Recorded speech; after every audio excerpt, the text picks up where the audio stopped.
সম্মানিত সম্মুখীন ছোট্ট বড় ইসলাম দরদি ভাই সকল, যাবতীয় গুণগান স্তুতি সেই মহান রব্বুল ইজ্জাতের জন্য, যিনি আদি অনন্ত অব্যয় অক্ষয়, যার ইশারা ইঙ্গিতে দিন রাত্রিতে পরিবর্তন হয়, রাত্রি দিনে পরিবর্তন হয়, যার প্রশংসা করার জন্য শেষ পর্যায়ের কোনো ভাষা নেই। তাই ছোট্ট একটি সরল বাক্যে আমরা বলে থাকি আলহামদুলিল্লাহ। অসংখ্য দরুদ ও সালাম বিবর্ষিত হোক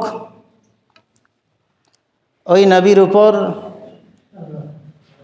যে নবী কাঁদিলে জাহান্নাম ভয় পায়,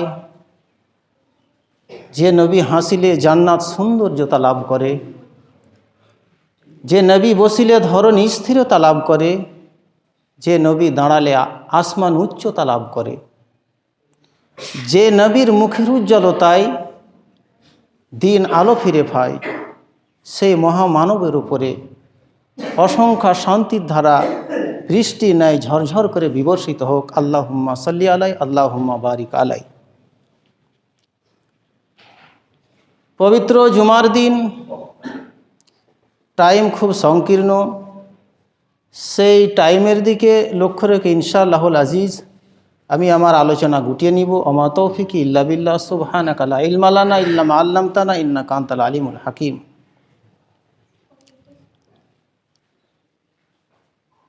মোটামুটি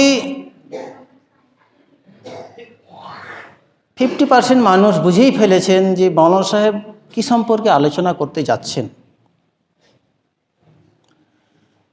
প্রথম আলোচনা আমি একটু শিক্ষা সম্পর্কেই করি, যদি দ্বিতীয় খুতবায় টাইম পাই অন্য বিষয়ের ওপরে 2-4 মিনিট আলোচনা করব। দেখেন, সব কিছুর জন্যে দরকার শিক্ষার।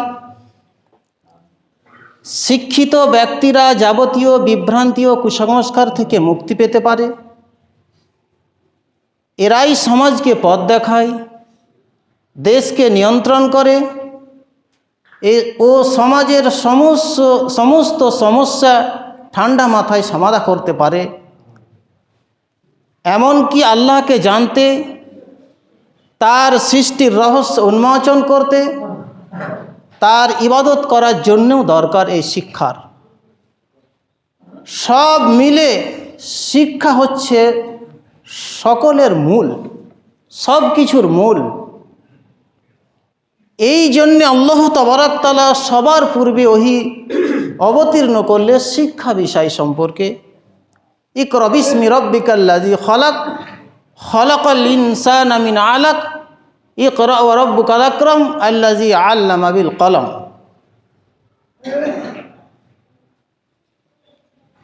হে নবী, তুমি পড়ো ওই মহান প্রভুর নামে, যিনি মানব জাতিকে সৃষ্টি করেছে।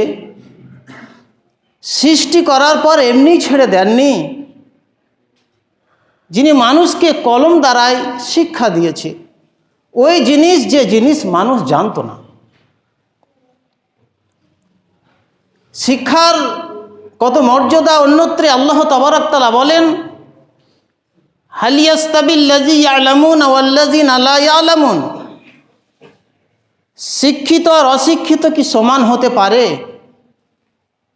কখনোই হতে পারে না। শুধু তাই নয়, আল্লাহর নবী বলেছেন, শিক্ষিত ব্যক্তিকে চোখ ওলা মানুষের সঙ্গে দৃষ্টান্ত দিয়েছে, আর অশিক্ষিত ব্যক্তিকে আপনার অন্ধ মানুষের সঙ্গে দৃষ্টান্ত দেওয়া হয়েছে। আরও কি বললেন? আল্লাহর নবী তালাবুল ইলমে ফারিজা আলা কুল্লি মুসলিমিন। প্রত্যেক মুসলমানের উপর শিক্ষা অর্জন করা কম্পালসারি। শিক্ষার যে কত গুরুত্ব, আরেকটি হাদিস যদি আপনাদের সামনে উপস্থাপন করা হয়, জানতে পারবেন। আন কাসির ইবনে কাইস কল জালাস্তু ফি মসজিদে দামিস্ক মা আবি দারদা ফাজা রাজুলুন ফকাল ইয়া আবা দারদা ইন্নী জিতুকা মিন মদিনাতে রাসূলিল্লাহ সাল্লাল্লাহু আলাইহি সাল্লাম লিহাদিসিন বালাগানি আন্নাকা তুহাদ্দিসু ওয়া মা জিতু লিহাজাতিন। কাসির ইবনে কায়েস বলছেন যে আমি দামেস্ক, যেটা সিরিয়ার রাজধানী হচ্ছে দামেস্ক, মদিনা থেকে আপনার 1040 কিলোমিটার দূর, যে আমি ওই দামেস্কের মসজিদে বসে আছি। তো একজন ভদ্রলোক এলেন। কাসির ইবনে কায়েস বলছেন আমি কার সঙ্গে বসে আছি? আল্লাহর নবীর সাহাবা আবু দারদা রাদিয়াল্লাহু তাআলার সঙ্গে বসে আছি। তো একজন ভদ্রলোক এলেন, আসার পর বলছেন জিতুকা মিন মদিনাতে রাসূলিল্লাহ সাল্লাল্লাহু আলাইহি সাল্লাম, আমি মদিনা মনোয়ারা থেকে আপনার কাছে এসেছি। আন্নাকা তুহাদ্দিসু আন রাসূলিল্লাহ সাল্লাল্লাহু আলাইহি সাল্লাম, আপনি নাকি আল্লাহ নবীর হাদিস বর্ণনা করেন। তো উনি আবু দারদা রাদিয়াল্লাহু তাআলা আনহু বললেন কল ইন্নী, উনি বললেন যে আল্লাহ নবী বলেছেন মান সালাকা তারিকান ইয়াতলুবু ফিহি ইলমান সালাকাল্লাহু বিহি তারিকান মিন তুরুকিল জান্নাহ। হ্যাঁ, আল্লাহ নবী হাদিস বলেছেন যে যে ব্যক্তি জ্ঞান অন্বেষণ করার জন্যে, ইলম সংগ্রহ করার জন্যে রাস্তা পাড়ি দিল, সে নাকি জান্নাতের অনেক পথ রয়েছে জান্নাতে যাবার, তার মধ্যে একটি পথে সে পাড়ি দিল। হ্যাঁ, আল্লাহ নবী এটা বলেছেন, কেউ যদি জ্ঞান অন্বেষণ করার জন্য পথ পাড়ি দেয়, দেশ ভ্রমণ করে, জান্নাতের অনেক রাস্তার মধ্যে সে একটি রাস্তায় পাড়ি দিল, সে একটি রাস্তায় বিচরণ করল। তুরুকুম মিনাল জান্নাহ। উনি আরো বললেন ওয়াইনাল মালাইকাতা লা তাজাউ আজনাহাতিহা, এবং ওই যারা জ্ঞান অন্বেষণ করে, ইলিম যারা সন্ধান করে, তাদের জন্যে ফেরেশতা মণ্ডলী তার ডানা, তার পরগুলো তাদের পায়ের নিচে বিছিয়ে দেয়। 2 নম্বর হয়ে গেল যে কি, যারা জ্ঞান অন্বেষণ করে, যারা ইলিম সংগ্রহ করে, ঐশী বাণী যারা সংগ্রহ করে, তাদের পায়ের নিচে ফেরেশতা পর বিছিয়ে দেয়। আরো কি বললেন, ওয়াইনাল আলিম লা ইস্তাগফিরু লাহু মান ফিস সামাওয়াত ওয়া মান ফিল আরদ। 3 নম্বরে বললেন শুধু তাই নয়, যারা দ্বীনের আলেম, যারা আল্লাহ রসুলের সন্তুষ্টির জন্য জ্ঞান সংগ্রহ করে, পৃথিবীর সমস্ত কিছু তাদের জন্যে দোয়া করে, মাগফিরাতের দোয়া করে, যে আল্লাহ এই আলেম দিন সংগ্রহ করতে যাচ্ছে, আল্লাহ তার জীবনের ভুল ত্রুটি ক্ষমা করে দিন। ইস্তাগফিরু লাহু মান ফিস সামাওয়াত, আসমানে যারা আছে ফেরেশতা মণ্ডলী এবং পশু পাখি যারা বিচরণ করে, উড়াফেরা করে, ওয়ামান ফিল আরদ, এবং জমিনে যা আছে সবাই তাদের জন্য দোয়া করে। বিশেষভাবে আল্লাহ নবী একথা বললেন ওয়াইস্তাগফিরু লাহুল হিতান ফি জাওফিল মা। শুধু তাই নয়, জমিনে তো আছে অনেক কিছু, সমুদ্র আছে, সমুদ্রের অতল তলে যে মৎস্য রয়েছে, মাছ রয়েছে, তারা ওই আলেমের জন্যে ইস্তেগফারের দোয়া করে। কি কারিশমা, কি লীলা খেলা আল্লাহর! মানুষ বোঝে না জ্ঞান এর কি মর্যাদা, ইলিমের কি মর্যাদা, সেই জন্যে এই পথ থেকে মানুষ অনেক দূরে সরে আছে। শুধু এখানেই ক্ষান্ত হলেন না, 4 নম্বরে আল্লাহ নবী বললেন ওয়াইন্না, যে শুধু তাই নয়, ওই আলেম ব্যক্তিকে কার সঙ্গে দৃষ্টান্ত দিলেন, যে পূর্ণিমার চন্দ্রের সঙ্গে দৃষ্টান্ত দিলেন। পূর্ণিমার চন্দ্র হচ্ছে 15 তারিখের চাঁদ, যদি সৌরজগতের দিকে তাকান মনে হবে সে তার আরশে কুরসিতে বসে আছে, আর সমস্ত তারকারাজিগুলো তার অনুকরণ করছে, তার ইত্তেবা করছে, আর সে কুরসিতে বসে আছে। কি পূর্ণিমার চন্দ্রের মর্যাদা কার উপরে, তারকারাজির ওপরে। তা আল্লাহ নবী এ ভাষাই বললেন, আলেমের মর্যাদা, বিদ্বানের মর্যাদা সাধারণ মানুষের ওই রকম যেরকম 15 তারিখে চাঁদের মর্যাদা, যেরকম 15 তারিখে চাঁদের মর্যাদা সমস্ত তারকারাজির উপর। ভাই বন্ধুগণ, তাহলে এই হাদিস আর একটু রয়েছে, আমি শেষ বাক্যটুকু বলছি। তারপরে আল্লাহ নবী বললেন যে নবীরা টাকা পয়সা ধন সম্পদ কিছু ছেড়ে যান না, ওনারা ছেড়ে যান জ্ঞান, ইলমই ছেড়ে যান। আর ওই জ্ঞান ইলমের যারা মালিক হতে পারলো, ওয়ারিস হতে পারলো, সে পরিপূর্ণ জিনিস সংগ্রহ করলো। বলি আলহামদুলিল্লাহ। নবীরা টাকা পয়সা ধন দৌলত কিছু ছেড়ে যান না, ছেড়ে যান বিদ্যা জ্ঞান। তো যারা ওই জ্ঞানের মালিক হতে পারলো, সে জীবনের অনেক কিছু সংগ্রহ করলো। তাই আল্লাহ নবী কি বললেন, আল্লাহ যার কাছ থেকে কল্যাণ চান, যার কাছ থেকে আল্লাহ তাবারক তাআলা ভালো চান, তাকে দ্বীনের ফাকিহ, সমাজদার, বিদ্বান, জ্ঞানী তৈরি করেন। আল্লাহ যাকে ভালো করেন, ইউফাক্কিহু ফিদ্দীন, আল্লাহ যার মঙ্গল চান, তাকে দ্বীনের আলেম তৈরি করেন। বলি আলহামদুলিল্লাহ। ভাই বন্ধুগণ, শিক্ষিত ব্যক্তির মর্যাদা এই হাদিস থেকে কি সুন্দরভাবে বুঝতে পারছেন। আরেকটি হাদিসটি যদি সানাদ সূত্রে জয়ীফ, তো হাদিসের মধ্যে জ্ঞান রয়েছে। ফাকিহুন ওয়াহিদ আসাদ্দু আলা শাইতান মিন আলফে আবেদিন। ফাকিহুন ওয়াহিদ আসাদ্দু আলা শাইতান মিন আলফে আবিদ।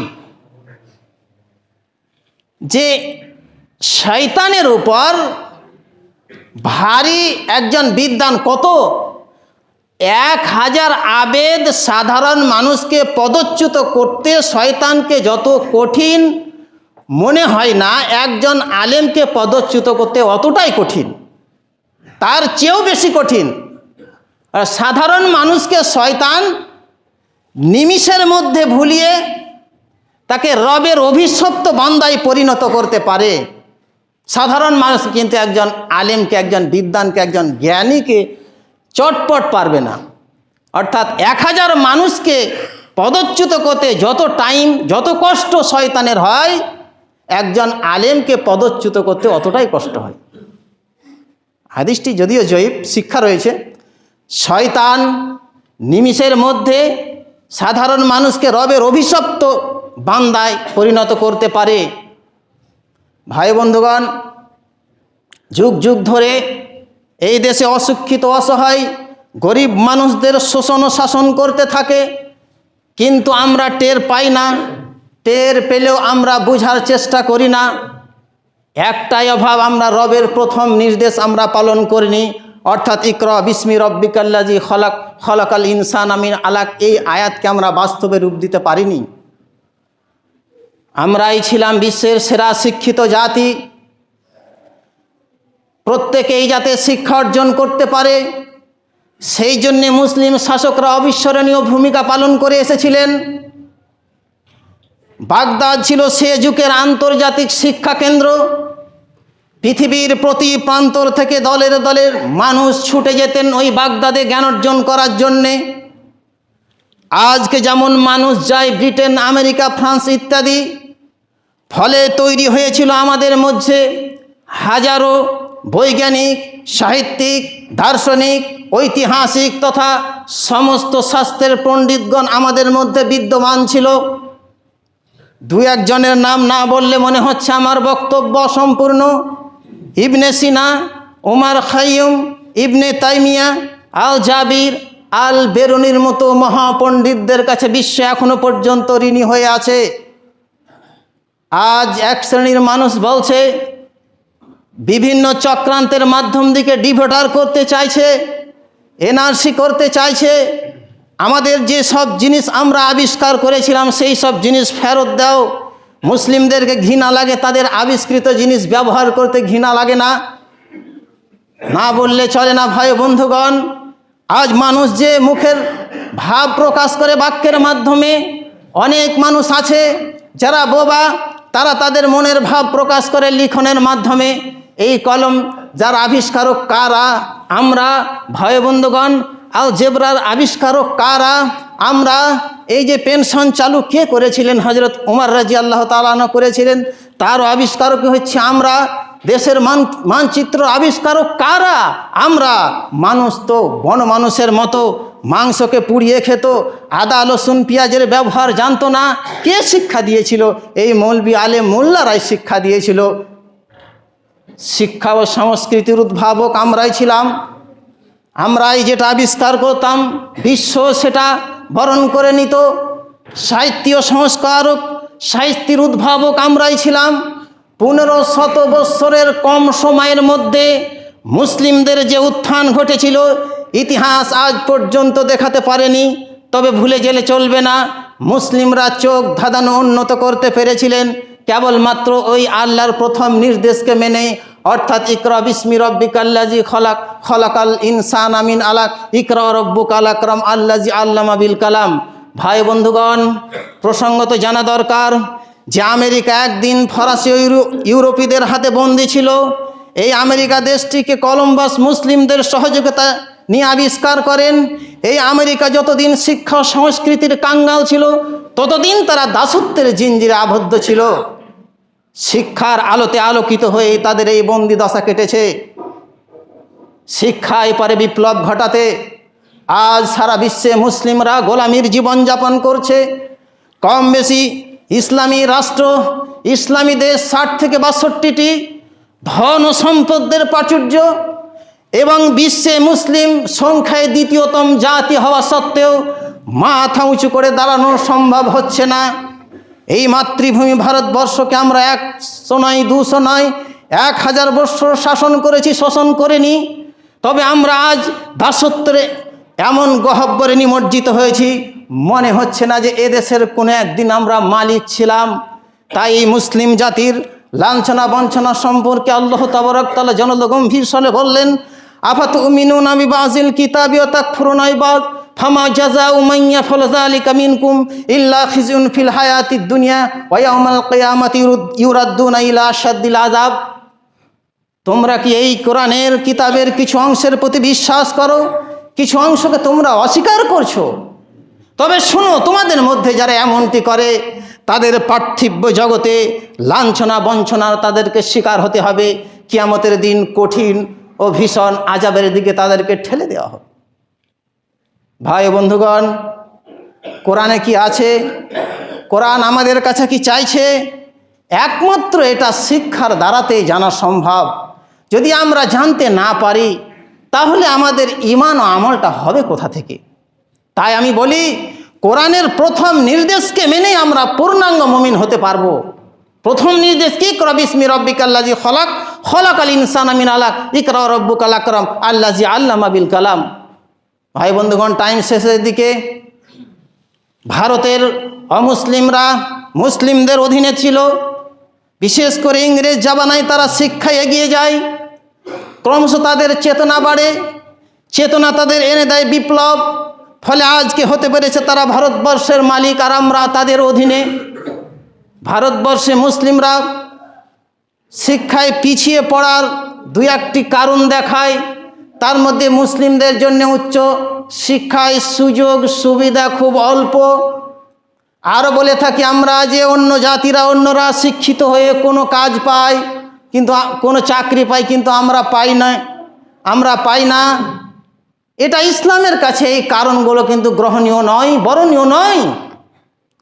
কেননা বিজাতিদের লক্ষ্য উদ্দেশ্য হয়েছে এটাই, শিক্ষিত হয়ে অর্থ উপার্জন করব। আর মুসলিমদের ব্যাপারটা একদম ভিন্ন। সেটা কি? আমরা শিক্ষিত হয়ে সমাজকে পথ দেখাবো, আমরা শিক্ষিত হয়ে দেশকে নিয়ন্ত্রণ করে রবের বিধান প্রতিষ্ঠিত করব। যে জাতির লক্ষ্য উদ্দেশ্য এত মহৎ মহান, সেই জাতির কোনো কারণই থাকতে পারে না এই শিক্ষা থেকে পিছিয়ে যাওয়া। তাই আবারও আমরা পুনরায় শিক্ষাতে মনোযোগী হব ইনশাআল্লাহুল আজিজ। যে আমরা যেমন জেনারেল শিক্ষার ঢল নেমেছে, কিছু হোক না হোক, কি অগ্রণী ভূমিকা পালন করেছে সরকার, কিছু হোক না হোক। বছরে আগে একটা পরীক্ষা হতো, দুটো হলো, তিনটা হচ্ছে, আরও আপনার কি লেখালেখি ইত্যাদি ইত্যাদি। আমাদেরকে আরবির প্রতি ওই রকম আমাদেরকে অগ্রণী ভূমিকা নিতে হবে। তাহলে কি মাওলানা সাহেব বলতে চাইছেন প্রত্যেকে আমরা? না, প্রত্যেকের উপর শিক্ষা ফরজ অতটুকু ন্যূনতম। আপনার প্রতিনিয়ত যেটা প্রয়োজন সেটা ফরজ, কম্পালসারি।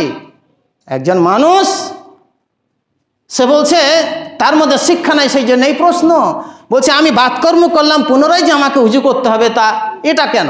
অপরাধ করলে আমার পাছা আর আমি হাত পা কেন ধোবো? পয়েন্ট দেখেন, অপরাধ করলো, আমি বাতকর্ম করেছি, উজু করতে হবে, তো অপরাধ করলো আমার পাছা, তো হাত পা কেন ধোবে? তাই জিজ্ঞাসা করা হচ্ছে, আচ্ছা এইরকম কেন আঙুল নড়াও কেন? কিছু জানি না, সকলে নড়াই তাই আমি নড়াই। তো এই যে প্রতিদিন যে আমাদের দরকার সেই ন্যূনতম শিক্ষা, যেসব নামাজের সূরাগুলো প্রয়োজন, যেগুলো মুখস্থ আছে, সূরা ফাতিহা ইত্যাদি ইত্যাদি, যতটুকু আমার মুখস্থ তার মানে সহ জানা, তবেই তো নামাজের মধ্যে একাগ্রতা আসবে, মনোযোগী আসবে। আর আপনি নামাজে দাঁড়িয়ে আছেন, কলকাতা হাওড়া ঘুরি চলে এলেন মিনিটের মধ্যে, কেন? শিক্ষা নাই, কোরআনের মানে জানি না, সূরা ফাতিহার মানে জানি না, ইত্যাদি ইত্যাদি। আর বাদ বাকি একজন বিজ্ঞানী হওয়া, একজন দার্শনিক হওয়া, একজন সাহিত্যিক, সকল মানুষ হবে না, এটা ঠিক। তবে মুফাসসির, এই গ্রামে 10 জন যেমন মাস্টার রয়েছে, উচিত ছিল 10 জন ভালো আলেম, যারা মুফতি হবে, যারা সাহিত্যের উপরে পিএইচডি করবে, আরবি নিয়ে যারা গবেষণা করবে। কিন্তু না, উদাহরণের চর্চাই নেই, আরবি সিট অনেক ফাঁকা, কেন? তাতে শিক্ষক পাওয়া যায় না। যাক, বলার অনেক কিছু ছিল, টাইম আমার সঙ্গ দিল না। এখান থেকে আমি আমার প্রথম আলোচনা শেষ করছি।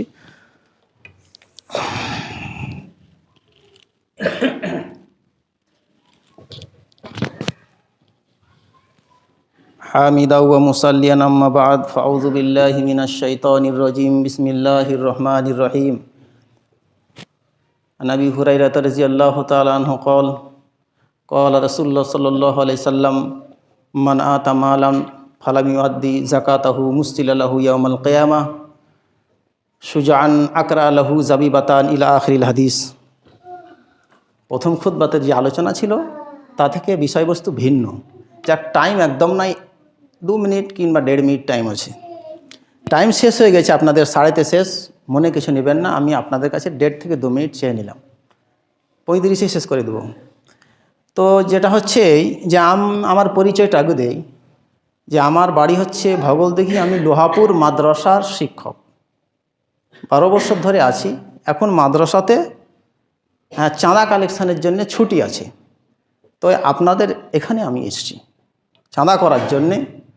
দেখেন, এই পাবলিক প্রতিষ্ঠানের সরকার কিছু অনুদান দেয় না, তার সরকার সাধারণ মানুষ, জনগণ।